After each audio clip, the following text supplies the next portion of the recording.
നിലമ്പൂരിലെ രാഷ്ട്രീയ കാറ്റ് എങ്ങോട്ടാണെന്ന് വിദ്യാർത്ഥിനികളുടെ പ്രതികരണം പോലും തെളിയിക്കുന്നുണ്ട്.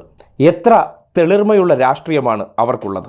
ഇന്നിപ്പോൾ റിപ്പോർട്ടർ ചാനൽ എം സ്വരാജ് പഠിച്ച മാർത്തോമ കോളേജിലെ വിദ്യാർത്ഥിനികൾ ചിലരുടെ പ്രതികരണം എടുക്കുന്നത് കേൾക്കാനിടയായി. അതിൽ ചിലർ ആര്യാടൻ ഷൗക്കത്തിൻ്റെ പേര് പറയുന്നുമുണ്ട്. എന്നിരുന്നാലും ആ പ്രതികരണങ്ങൾക്കിടയിൽ കേട്ട രണ്ട് വിദ്യാർത്ഥിനികളുടെ അഭിപ്രായമുണ്ട്. അത് നാട്ടുകാർ കൂടി കേൾക്കണം. എത്ര തെളിർമയുള്ള രാഷ്ട്രീയമാണ്. അവർ എന്തുകൊണ്ട് സ്വരാജ് ജയിക്കണമെന്നും UDF രാഷ്ട്രീയ പശ്ചാത്തലമുണ്ടായിട്ട് പോലും സ്വരാജിനെ പരസ്യമായി പിന്തുണയ്ക്കാനായിട്ട് വിദ്യാർത്ഥിനികൾ ശക്തമായി രംഗത്ത് വരികയാണെങ്കിൽ ആ കാറ്റ് എങ്ങോട്ടാണെന്ന് കൃത്യമായി വെളിവാകുകയാണ്. ഞാൻ UDF ആണ്, പക്ഷെ സ്വരാജ് ജയിക്കണം എന്നാണ്.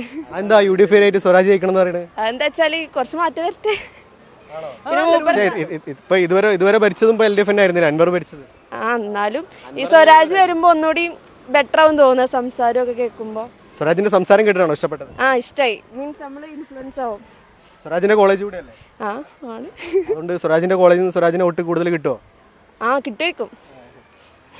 പ്രചരണ വിഷയങ്ങളൊക്കെ ശ്രദ്ധിക്കലുണ്ടോ? വന്യമൃഗ പ്രശ്നം, പെൻഷൻ പ്രശ്നം, അങ്ങനെ പല വിഷയങ്ങൾ വന്നിട്ടുണ്ട്. ആശാ വർക്കറൊക്കെ കാണുന്നുണ്ട്. വിഷയങ്ങളൊക്കെ ശ്രദ്ധിക്കലുണ്ടോ? ഉണ്ട്. അപ്പൊ അതിനൊക്കെ പരിഹാരമാണെങ്കിൽ സ്വരാജ് വരണം. എന്താണ് നിലമ്പൂർ എന്താ അവസ്ഥ? ആര് ജയിക്കും? സ്വരാജേട്ടൻ ജയിക്കും. സ്വരാജ് ജയിക്കും. എന്താ ഉറപ്പിച്ചോ? അങ്ങനെ ഉറപ്പിച്ചു. എന്താ അങ്ങനെ തോന്നാൻ കാരണം? എന്താ, സ്വരാജേട്ടന് നല്ലൊരു സ്വീകാര്യതയുള്ള ഒരു മനുഷ്യനാണ്. മറ്റ് സ്ഥാനാർത്ഥികളെ അപേക്ഷിച്ച് എന്തുകൊണ്ടും ഉഷാറായിട്ടുള്ള ഒരാളാണ് സ്വരാജ്. ഇവിടുത്തെ പ്രചരണ വിഷയങ്ങളൊക്കെ ശ്രദ്ധിച്ചിരുന്നോ? വന്യമൃഗശല്യം, അതുപോലെ അനന്തുവിന്റെ മരണം ഒക്കെ ശ്രദ്ധിച്ചിരുന്നോ?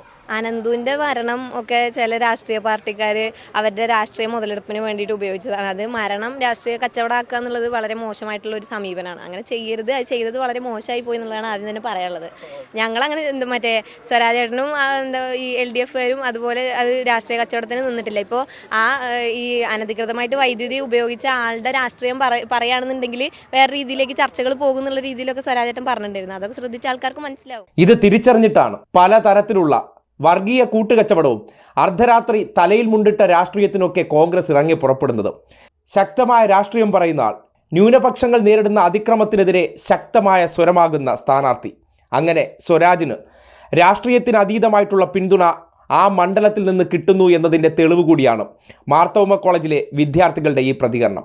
നീണ്ട 4 പതിറ്റാണ്ടിന് ശേഷം ആ മണ്ഡലത്തിലേക്ക് ഇടതുപക്ഷം മത്സരിക്കാൻ വരുമ്പോൾ സ്വരാജ് എന്ന സ്ഥാനാർത്ഥിക്ക് രാഷ്ട്രീയത്തിന് അതീതമായ പിന്തുണ മണ്ഡലത്തിൽ നിന്ന് ലഭിച്ചു കഴിഞ്ഞു.